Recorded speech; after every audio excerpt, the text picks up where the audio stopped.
마태복음 24장의 말씀은 우리가 한 두세 달 전에 함께 우리가 살펴봤던 말씀입니다. 예수님께서 예루살렘 성전에서 나오시는 가운데 제자들과 더불어 마지막 때에 있어질 징조에 대해서 자세하게 설명하고 있는 그런 부분에 대한 메시지, 그리고 그 징조와 더불어 그 시대를 살고 있는 우리 성도 되어진 자들이 어떻게 대처해야 하는지에 대하여 말씀하고 계시는 내용이 이 24장의 말씀이었어요. 다 기억하고 계실 줄로 믿지만 우리가 함께 복습하는 의미에서 우리가 이 상황에서 우리가 어떻게 대처해야 할지 다시 한번 결단하는 시간을 갖도록 하겠습니다. 첫 번째 주시는 메시지가 뭐냐? 1번 같이 한번 읽어볼게요. 다 같이. 1번 시작. 마지막 때의 징조는 하나님의 절대 주권이다. 요즘 우리가 굉장히 이렇게 의미 있게 생각할 수밖에 없는 이제 코로나 바이러스에 대한 문제. 그러면 이 문제에 대하여 많은 교회들에서 이렇게 설교되어지고 있습니다. 이게 하나님의 징계 또는 하나님의 심판이다라고 설교가 되어지고 있죠. 또 그 가운데 또 어떤 분들은 그렇게 이야기하고 있는, 그렇게 설교하고 있는 교회들을 향하여 또 다른 비판이 있어지기도 합니다. 이런 상황들 가운데서 뭐가 옳다, 뭐가 그르다라고 하는 것을 먼저 판단해 버리기 전에 이런 질문을 해보면 좋을 것 같아요. 그게 하나님의 징계와 하나님의 심판이 아니라면 그럼 뭘까요? 그럼 뭐겠느냐는 거예요. 한 가지 우리가 짚고 넘어가야 할 부분이 있어요. 그럼 모든 것이 다 누구의 주권 아래 있어요? 여러분, 하나님의 주권 아래 있습니다. 어떻게 보면 하늘에 날아다니는 새 한 마리조차도 하나님의 허락하심이 아니면 떨어지지 않아요. 여러분, 그런 미물조차도, 동물조차도 전부 다 하나님의 주권 아래에서 다 살아가고 있고요. 어떤 일이든 하나님 주권 아래에서 이루어지고 있다라는 거예요. 어떻게 해석하고 어떻게 설명해야지 옳으냐라고 하는 것을 우리가 결정하기 전에 무엇보다도 우리가 인정해야 될 게 뭐냐면 이 상황조차도 누가 허락하신 거예요. 하나님이 어떤 목적으로 허락하셨는지에 대하여 우리가 설명하기 전에 일단 우리가 인정해야 될 게 뭐냐면 이 상황 자체 또한 하나님의 섭리 아래, 허락하심 아래 있다라고 하는 것을 인정할 수 있어야 된다는 거예요. 그게 굉장히 중요한 내용입니다. 근데 더 중요한 건 뭐냐면 하나님 모든 주권 아래 있습니다. 근데 이 하나님의 주권적 의미가 누군가를 정죄하고 누군가를 판단하는 데에 사용되어져서는 안 된다라고 하는 거예요. 이 주권적 의미가 누군가 다른 사람을 향한 판단과 다른 사람을 정죄를 위하여 사용되어져서는 안 되고, 이것이 누구를 향한 메시지로 받아야 돼요? 나를 향한 메시지로 받아야 돼요.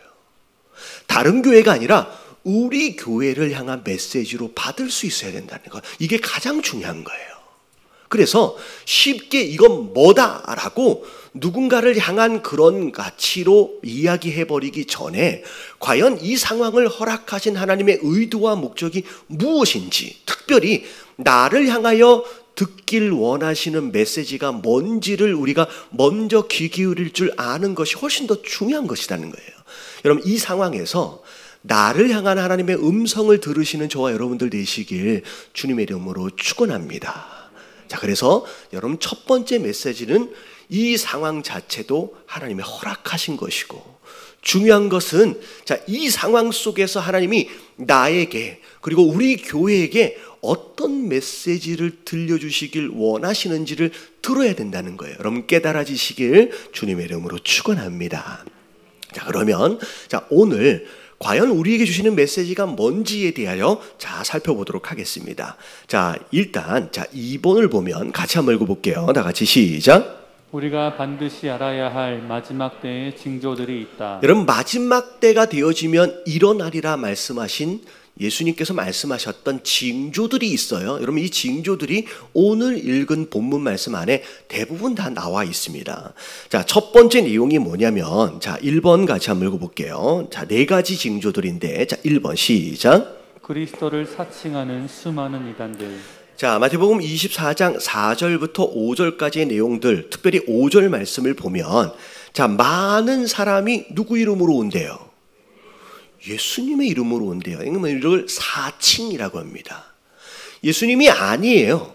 근데 마치 자기가 예수님인 것처럼 이름을 가지고 온대요. 그래서 나는 그리스도다라고 해서 많은 사람을 미혹할 거라는 거죠. 대표적인 이단이 누구예요 지금?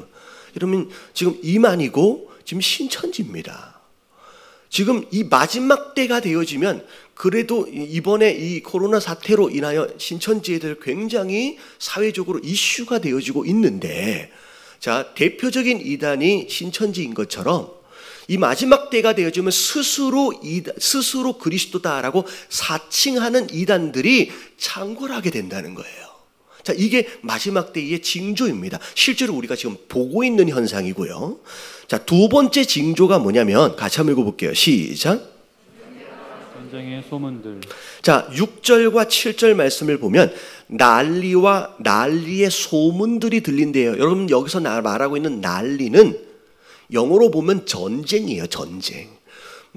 많은 전쟁들이 주변에서 일어나게 될 것이고 심지어 멀리 있는 전쟁의 소문들도 너희가 들을 수 있게 된다는 거죠. 그리고 7절에 보니까 그 전쟁이 민족과 민족, 나라가 나라들을 대적하는 그런 전쟁들이 일어나게 될 거라는 거죠. 실제로 우리가 보고 있는 모습입니다. 자, 그리고 3절을 보면 자, 3번을 볼게요. 다 같이 시작. 기근과 지진과 전염병. 자, 오늘 7절의 말씀을 보면 자, 곳곳에 자, 뭐가 일어난대요? 기근과 지진이 일어난대요. 여러분 이 기근과 지진은 자연재해를 의미합니다. 자, 우리가 의도적으로 만들어낸 것이 아니더라도 우리의 어떤 불가항력적인 상황 가운데서 일어나는 주변의 재앙들을 의미하는데 특별히 이 기근과 지진에 대한 말씀은 예스겔 7장 15절에 보면 무엇과 함께 말씀이 되어지냐면 같이 한번 읽어볼게요. 7장 15절 시작. 밖에는 칼이 있고 안에는 전염병과 기근이 있어서 밭에 있는 자는 칼에 죽을 것이요 성읍에 있는 자는 기근과 전염병에 망할 것이며. 예, 바깥에는 전쟁들이 있을 것이라는 거예요. 그래서 밖에 있는 자는 그 칼에 죽게 될 것이고 그리고 안에 있는 자는 그 전쟁으로부터 피한 것 같지만 그 안에서는 무슨 일이 벌어져요?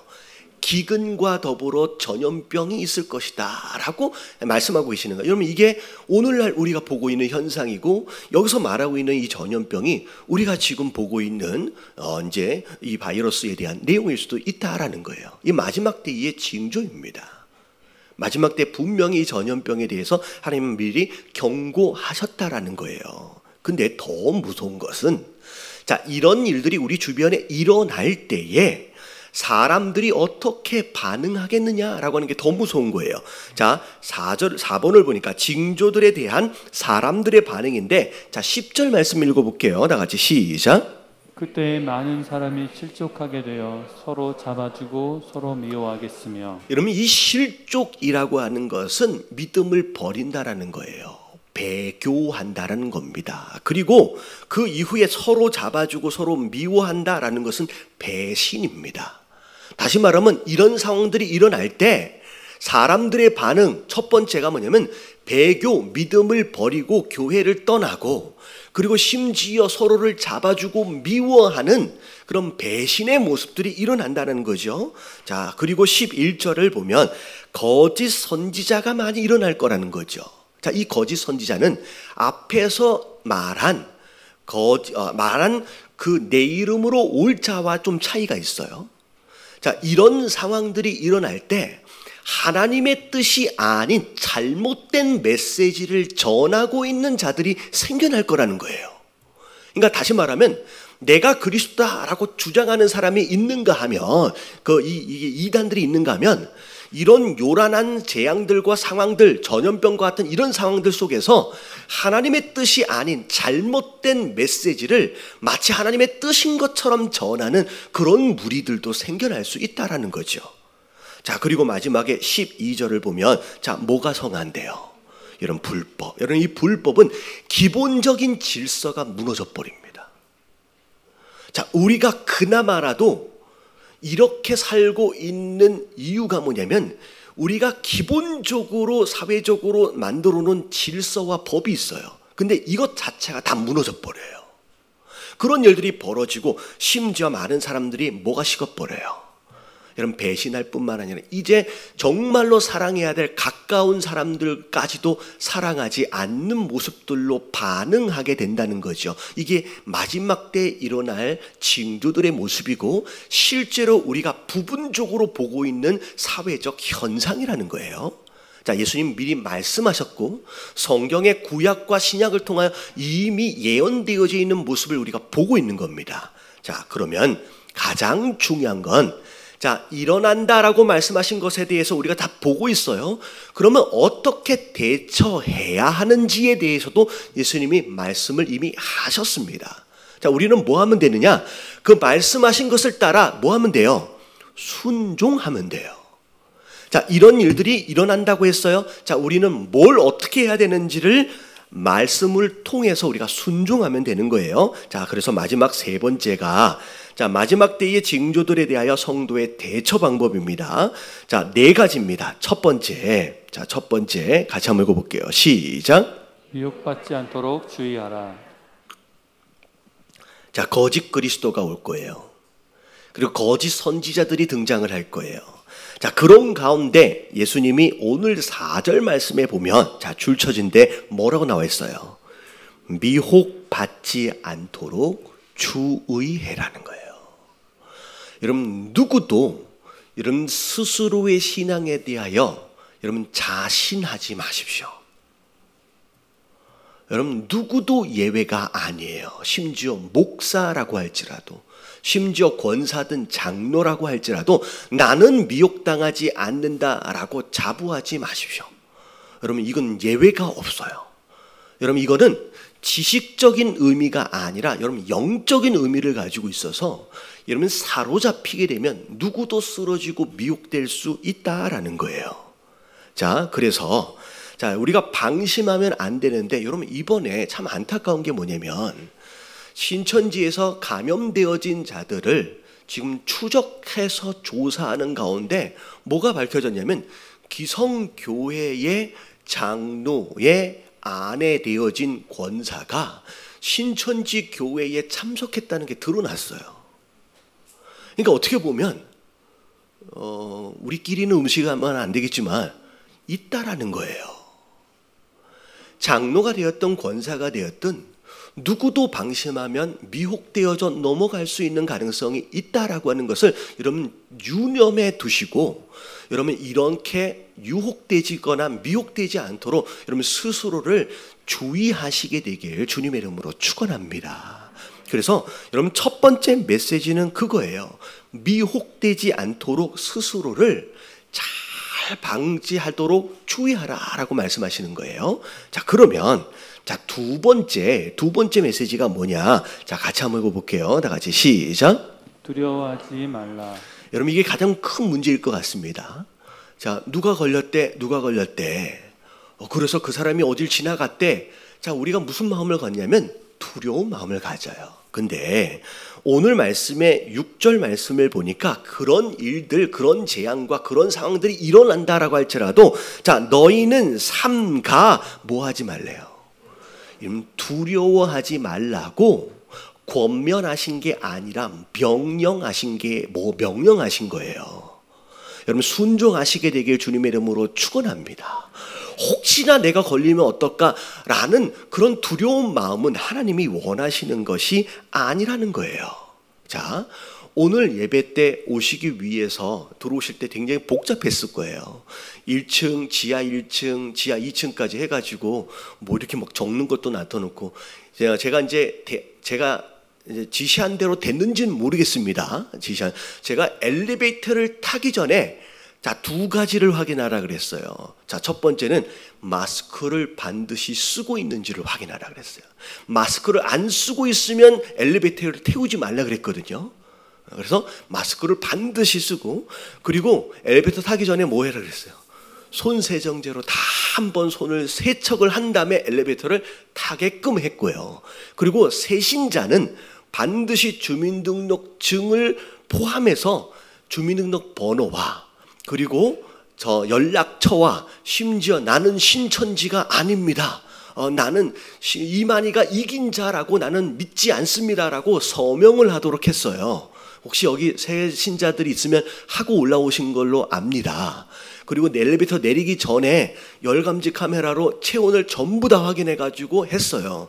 중요한 건 뭐냐면, 자, 이렇게 복잡하게 해서라도 해가지고 예배를 드리게 됐는데, 자, 이렇게 한 이유가 전염병에 대하여 예방 차원에서의 조심이라고 한다면 문제가 없겠지만, 전염병에 대한 공포에 대한 반응으로 나타나는 현상이다라고 한다면 문제가 있다는 거예요.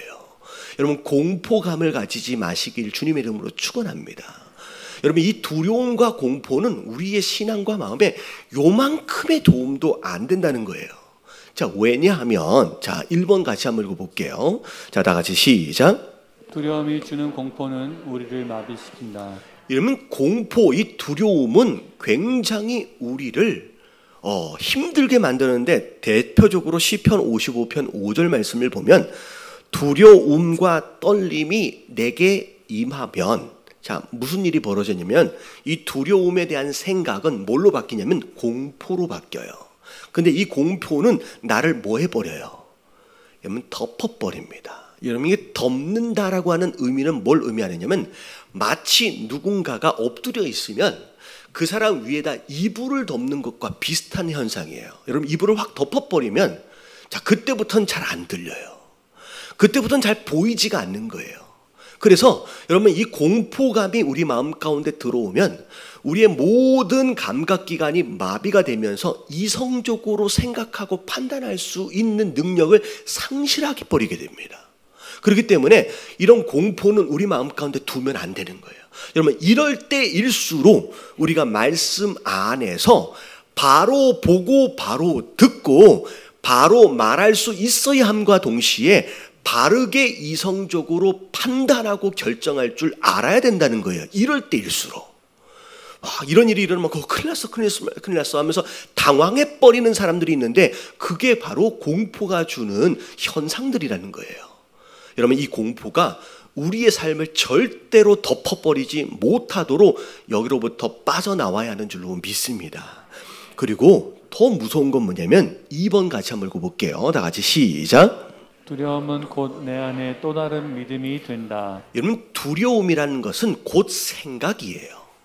여러분, 이 생각이 마음 가운데 품어지게 되면, 여러분, 품어진 그 생각이 공포로 바뀌고요. 그리고 그 공포는 곧 내 안에서 뭐가 돼버려요? 또 다른 믿음이 돼버려요. 그리고 그 믿음은 결국은 뭐가 되냐면 실제로 일어나는 현실이 돼버립니다. 그래서 여러분, 신앙적으로, 자, 믿음은 바라는 것들의 실상이라 그랬잖아요. 근데 이 믿음의 능력이 얼마나 가능하냐면, 이 믿음은 바라지 않아도 실제로 일어나는 현상으로 나타날 수 있어요. 여러분, 이게 믿음의 능력입니다. 이게 좋은 의미에서라고 한다면 이게 참 하나님의 은혜이기도 하지만, 반대로 이게 잘못된 믿음이다라고 한다면 잘못된 현상으로 우리 삶 가운데 경험되어져 버릴 수 있다는 거예요. 그래서 욥기 3장 25절에 욥이 시험 받는 그 순간에 한 이야기가 있어요. 같이 한번 읽어볼게요. 시작. 내가 두려워하는 그것이 내게 임하고 내가 무서워하는 그것이 내 몸에 미쳤구나. 하나님 입장에서 볼 때 하나님의 의도와 목적을 가지고 허락하신 시험이었지만 욥 개인적인 입장에서 볼 때는 이미 이 시험이 있기 전에 그런 일이 일어날지에 대하여 생각을 가지고 있었고, 그게 두려움이었고 그게 공포였어요. 그게 그 안에서 믿음이 되어버린 거예요. 그래서 실제로 그게 그 삶 가운데 일어나게 되는 거예요. 여러분, 우리 안에는 잘못된 생각이 믿음이 되지 않도록 해야 돼요. 자, 왜냐? 여러분, 이런 거예요. 제가 금요일에도 설명을 드렸습니다. 생각은 마치 내 머리 위를 날아가는 새처럼 쓱 지나갈 수 있어요. 여러분, 생각이 드는 것을 우리가 막는 것은 쉽지가 않습니다. 근데 이 생각이 내 마음 안에 들어와서 마치 새가 둥지를 트는 것처럼 되어지는 상황은 누구 잘못이라 그랬어요? 여러분, 내 잘못이에요. 잘못된 생각이 내 머릿속에 들어와서 새가 둥지를 트는 것처럼 방치해버리는 그 상황은 내가 잘못한 거예요. 그래서 여러분, 이런 두려움에 대한 생각과 이런 공포가 내 마음 안에서 여러분 이게 믿음이 되지 않도록, 둥지를 틀지 않도록 우리가 방지해야 한다라는 거예요. 여러분, 깨달아지시길 주님의 이름으로 축원합니다. 그래서 여러분, 이게 내 안에 또 다른 믿음이 돼서 그게 현실로 나타나는 상황이 되지 않도록 우리가 미리 경계할 필요가 있다는 거예요. 자, 그러면 이 두려움을 이길 수 있는 방법이 뭐냐? 자, 같이 한번 읽어볼게요. 두려움을 이기는 방법, 다 같이 시작. 하나님께서 모든 두려움보다 크시다. 자, 모든 것이 하나님 주권 아래 있음을 우리가 믿고 인정하는 거예요. 근데 그 하나님이 어떤 분이신지에 더 집중하는 겁니다. 코로나 바이러스의 감염, 어떤 되어지는 그런 상황에 대하여 우리가 집중하는 게 아니라 그것을 허락하신 그 하나님, 그 하나님께 집중하는 거예요. 근데 그 하나님이 어떤 분이시냐면 신명기 7장 21절입니다. 같이 한번 읽어볼게요. 시작. 너희는 그들을 두려워하지 말라. 너희의 하나님은 여호와 곧 크고 두려운 하나님이 너희 중에 계심이니라. 자, 너희는 누가 되었든 어떤 현상이 되었든 두려워하지 말라고. 자, 근데 왜 두려워하지 않을 수 있냐면 너희 하나님 여호와는 어떤 분이래요? 오히려 그것보다도 더 크신 분이고, 사실 그 코로나 바이러스보다 하나님이 더 무서우신 분이에요. 이 코로나 바이러스는 해봤자 우리의 생명을 빼앗아갈 수 있지만, 여러분, 하나님은 뭘 주장하시는 분이에요? 우리의 영혼의 주권을 가지고 계신 분이에요. 여러분, 그보다 더 크신 하나님, 그보다 더 무서우신 하나님에게 우리가 집중하는 것이 더 중요하다라는 거죠. 자, 우리의 시선이 이럴 때일수록 바이러스가 아닌 하나님께 우리의 시선을 집중할 수 있는 저와 여러분들 되시길 주님의 이름으로 축원합니다. 자, 옆에 계신 분들에게 말하지 마시고 눈으로만 얘기해 주세요. 두려워하지 맙시다. 네, 자, 알아들으셨을 것 같아요. 자, 두 번째가 두려워하지 않는 게 대처 방법이었어요. 자, 세 번째 대처 방법이 뭐냐? 자, 3번 같이 한번 읽어봅니다. 기억나실 거예요. 시작. 즉시 산으로 도망하라. 자, 16절에 보니까 그때의 유대에 있는 자들은 다 어디로 가래요? 산으로 가래요. 예루살렘의 멸망 때 피할 수 있도록 하신 하나님 예수님의 대처 방법이었습니다. 자, 여기에서 말하고 있는 산이 뭘 의미하는지 기억나시죠? 자, 이 산이 뭘 의미해요? 여러분, 하나님과 만나는 장소예요. 성경에서 말하고 있는 산은 하나님과 만나는 장소예요. 자, 모세가 어디서 하나님 만났어요? 예, 호렙산에서 하나님을 만나요. 시내산에서 하나님을 만나는 거예요. 여러분, 모세가 하나님을 만났던 장소, 아브라함이 언약을 맺었던 장소 모리아산입니다. 엘리야가 영적으로 탈진되었을 때 하나님을 만났던 장소도 호렙산입니다. 산은 하나님과의 만남이 있는 장소예요. 산으로 도망가란 얘기는 이럴 때일수록 어떻게 하면 좋지라고 할 것이 아니라, 자, 어디 자리로 나아가라? 하나님을 만날 수 있는 기도의 장소로 나아가라는 거예요. 여러분, 그 자리를 지키시는 저와 여러분들 되시길 주님의 이름으로 축원합니다. 자, 특별히 이 기도의 자리가 중요한 게 뭐냐면, 자, 빌립보서 4장 6절부터 7절까지 말씀 같이 한번 읽어봅니다. 시작. 아무것도 염려하지 말고 다만 모든 일에 기도와 간구로 너희 구할 것을 감사함으로 하나님께 아뢰라. 그리하면 모든 지각에 뛰어난 하나님의 평강이 그리스도 예수 안에서 너희 마음과 생각을 지키시리라. 염려하지 말란 얘기는 염려할 만한 일이 있다는 거예요. 자, 그런 상황에서 염려하는 쪽을 선택을 하든, 자, 뭐 하는 쪽을 선택하든, 기도하는 쪽을 선택하든, 둘 중에 하나를 선택하라는 거예요. 자, 우리가 믿는 자라고 한다면, 자, 어느 쪽을 선택해야 돼요? 기도하는 쪽을 선택하라는 거예요. 자, 기도를 하면 가장 먼저 일어나는 효과가 뭐냐면, 상황이 아직 바뀌지 않았더라도, 자, 그 효과는 어디에서 일어나냐면 내 안에서 먼저 일어나요. 자, 오늘 이 6절, 7절 말씀, 빌립보서 4장 7절 말씀 맨 뒤에를 보면 기도를 통하여 일어나는 우리 안에서의 첫 번째 효과는, 자, 뭐가 지켜져요? 자, 마음과 생각이 지켜져요. 다시 말하면 이런 상황이 일어나면 염려하게 돼요. 두려워하게 돼요.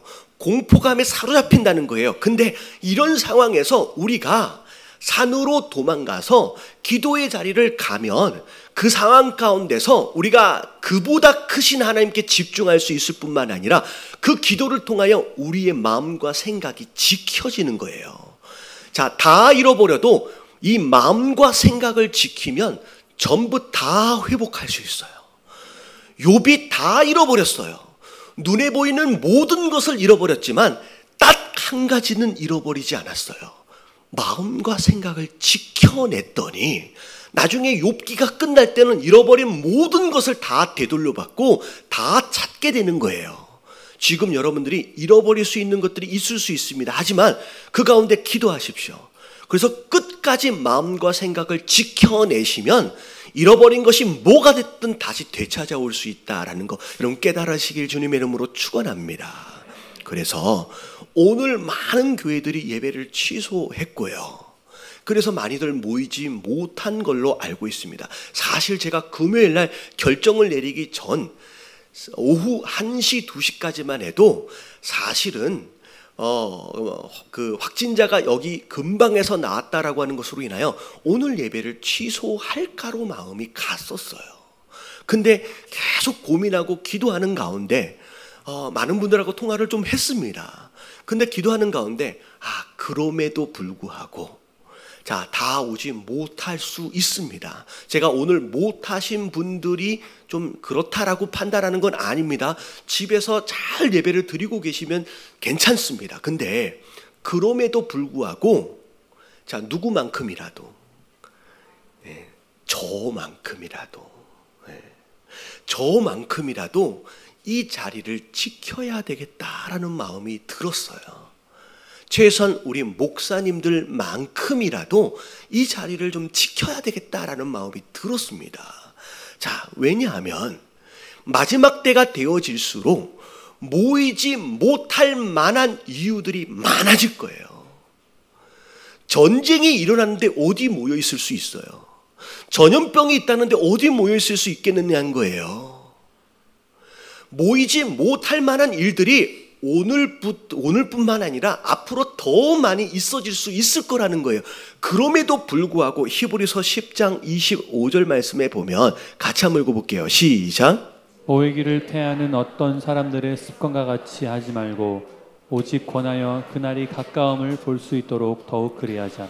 그날이 가까워 올수록 자, 모이지 못할 만한 이유들이 훨씬 더 많아질 거라는 거예요. 근데 그렇게 되어질 때 취소해야 되겠다라고 하는 방향 쪽이 아니라 어떻게 해서든 모이려고 애를 써보는 방향으로 해보라는 얘기예요.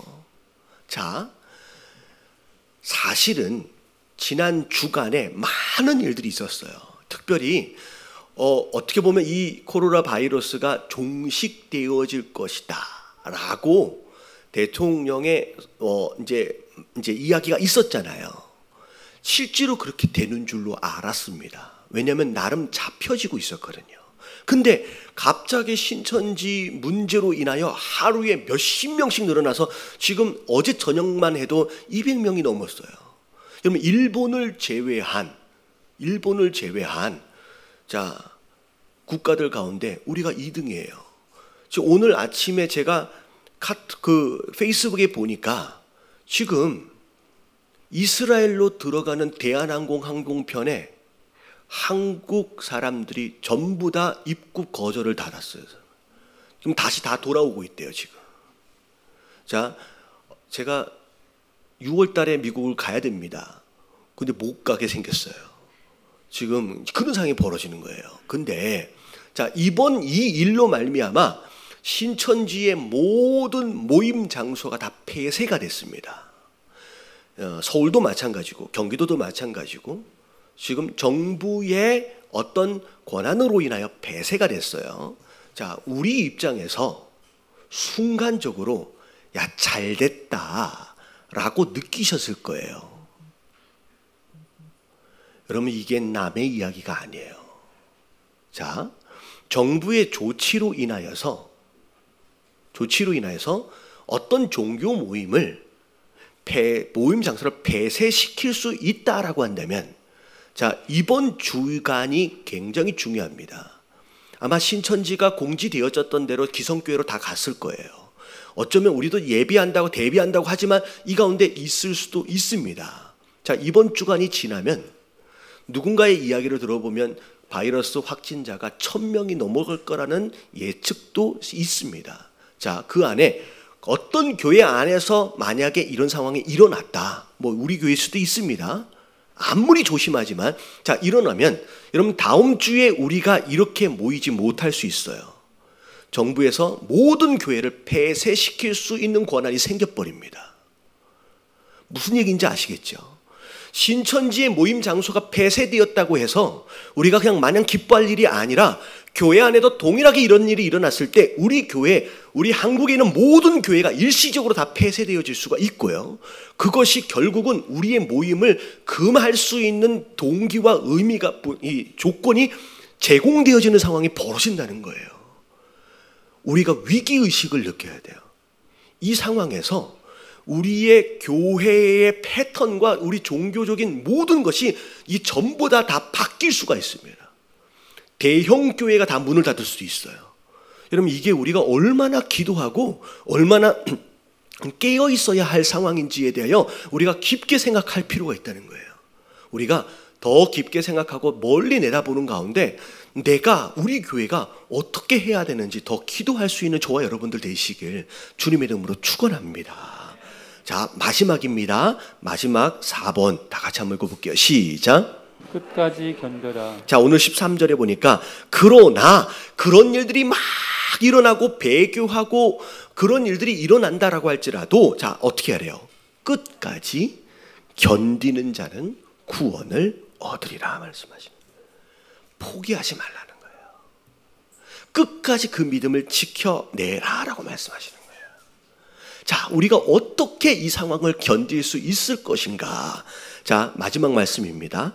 로마서 5장 3절서부터 4절까지 말씀 같이 한번 읽어볼게요. 다 같이 시작. 다만 이뿐 아니라 우리가 환난 중에도 즐거워하나니 이는 환난은 인내를, 인내는 연단을, 연단은 소망을 이루는 줄을 알미로다. 자, 환난이 있어요. 자, 환난 가운데서도 우리가 뭐 하래요? 즐거워하래요. 근데 그 즐거워할 수 있는 이유가 뭐냐면 그 환난이 뭐가 돼요? 여러분, 인내가 돼요. 자, 그 인내는 연단이 된대요. 그 연단은 뭐가 돼요? 여러분, 소망이 된대요. 자, 마지막 딱 한 가지만 더 말씀드릴게요. 자, 우리 예담교회 무슨 뜻이에요? 끝까지 잘 말씀해 주세요. 예수님을 닮아가는 행복한 사람. 저는 요 근래에 여러분 이 말씀을 묵상하고 되어지는 모든 상황들에 대하여 고민하고 기도하는 제 목회적 방향이 바뀌었습니다. 저는 예수님을 닮아가는 어떤 사람이 되길 원하느냐면 행복한 사람이 되길 원했어요.